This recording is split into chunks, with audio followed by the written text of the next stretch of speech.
నేను అడుగుతున్న మిత్రులారా, ధర్మపురి అరవింద్ గారు మీడియాతో మాట్లాడుతూ మేము అధికారంలోకి వచ్చిన వెంటనే రాజ్యాంగాన్ని మారుస్తామని అంటున్నాడు. నేను అడుగుతున్న బీజేపీ నాయకులను, ఎవరిచ్చిన మీ హక్కు అధికారం? డాక్టర్ బాబాసాహెబ్ అంబేద్కర్ గారు రాసిన రాజ్యాంగాన్ని మారుస్తామంటే చూస్తూ ఊరుకోవడానికి దేశ ప్రజలు 140 కోట్ల మంది జనాభా చూస్తూ ఊరుకోరు. అందుకే ఈ రోజు రాజ్యాంగాన్ని మార్చాలన్నోళ్లను గద్దె మీద నుంచి దించాల్సిన బాధ్యత ఈ నిజామాబాద్ జిల్లా ప్రజలకు ఉన్నది. నేను ఇవాళ అడుగుతున్న ధర్మపురి అరవింద్ గారిని, ఈ దేశ ప్రధానమంత్రి నరేంద్ర మోడీ గారిని, ఎందుకు మీరు బీసీల రిజర్వేషన్లు రద్దు చేయాలనుకుంటారు? 2021లో మీరు లెక్కించాల్సిన జనాభాను మీరెందుకు లెక్కించలేదు? బీసీల కులగణన చెయ్యడాన్ని మీరెందుకు అడ్డుపడుతున్నారని నేను అడుగుతున్నా. ఇవాళ ఎస్సీ ఎస్టీ బీసీ మైనారిటీ రిజర్వేషన్లు రద్దు చేస్తామని డక్కా బజాయించి చెబుతున్న బీజేపీని గోతి తీసి పాతి పెట్టాల్సిన బాధ్యత ఈ మూలవాసులైన ఈ దేశ ప్రజలకు లేదా అని నేను అడుగుతున్నా.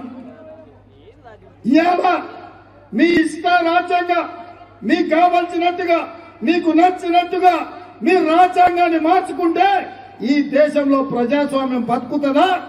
మళ్ళీ ఈ దేశం నియంత్రణ పాలన వైపు పోతున్నదా? ఒక్కసారి ఆలోచన చేయండి. అందుకే మిత్రులారా, 17 సార్లు లోక్సభ ఎన్నికలు జరిగినాయి. ఎవరెవరినో ఎన్నుకున్నాం, ఎన్నో ప్రభుత్వాలను ఇచ్చినాం. కానీ ఏనాడు కూడా ఈనాడు ఉన్న ప్రమాదం లేదు. ఈనాడు ప్రమాదం పంచి ఉన్నది. ఈ ప్రమాదం రాజ్యాంగాన్ని సమూలంగా మార్చే ప్రమాదం. ఈ ప్రమాదం ఈ దేశంలో అత్యంత వెనుకబడిన దళితులు, గిరిజనులు, బలైన వర్గాలు, మైనార్టీల యొక్క రిజర్వేషన్లను రద్దు చేసే ప్రమాదం మన నెత్తి మీద కత్తిలాగా వేలాడుతున్నది. మిత్రులారా, ఇవాళ మీరు ఈ రిజర్వేషన్లను కాపాడుకోవాలంటే బీజేపీని ఓడించాలి. నేను ఈ నిజామాబాద్ గుండును అడుగుతున్నా. మేము పసుపు బోట్ అడిగితే మీ మోడీ ఈ గాడిద గుడ్డిచ్చిండు. మేము బయ్యారం ఉక్కు కర్మాగారం అడిగితే మీ మోడీ గాడిద గుడ్డిచ్చిండు. మేము రైల్వే కోచ్ ఫ్యాక్టరీ అడిగితే మీ మోడీ గాడిద గుడ్డిచ్చిండు.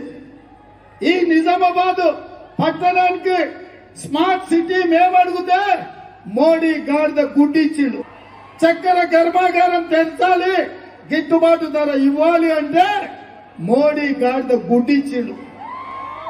మరి నేను అడుగుతున్నా, మీ గుండును గాడిద గుడ్డిచ్చిన మోడీకి ఓటు ఎందుకు వేస్తామయ్యా? కర్రు కాల్చి వాత పెడతాం కదా. ఈ ఎన్నికల్లో బీజేపీని పొంద పెడతాం కదా. నీ బిడ్డ పేరు కోసం నిజామాబాద్ బీఆర్ఎస్ కార్యకర్తల ఆత్మ గౌరవాన్ని బీజేపీ నాయకుల కాళ్ళ దగ్గర తాకట్టు పెట్టి ఇవాళ బీఆర్ఎస్ కార్యకర్తల్ని కూడా చంద్రశేఖరరావు మోసం చేస్తున్నాడు. అందుకే మిత్రులారా, ఇవాళ మోడీ కేడీ వేరు కాదు.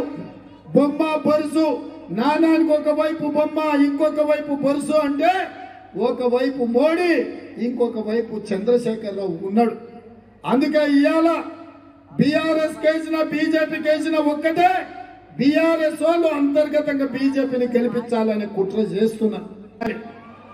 నమ్మించి మోసం చేసిన బీఆర్ఎస్ సచ్చిన పాము, అది చేసేదేమీ లేదు. అందుకే ఇవాళ కాంగ్రెస్ గెలిస్తేనే రాజ్యాంగం రక్షింపబడుతుంది. కాంగ్రెస్ గెలిస్తేనే ఎస్సీ ఎస్టీ బీసీ మైనారిటీ రిజర్వేషన్లకు రక్షణ ఉంటుంది. అందుకే ఈరోజు ఇంత ఆలస్యమైన ఇన్ని వేల మంది ఇక్కడికి వచ్చి ఎన్నిసార్లు మేము అడిగినా, రాహుల్ గాంధీ ప్రశ్నించినా నరేంద్ర మోడీ గారు మాత్రం ఉలుకు లేదు, పలుకు లేదు. జనాభా ఎందుకు లెక్క పెడతలేవంటే జవాబు లేదు. బీసీ కులగణన ఎందుకు చేస్తలేవంటే ఒక్క మాట మాట్లాడతలేడు. ఆయన మనసు నిండా ఆయన పార్టీ ఆలోచన రాజ్యాంగాన్ని మారాలి, రిజర్వేషన్లు రద్దు చేయాలన్న ఆలోచనతో ఉన్నారు.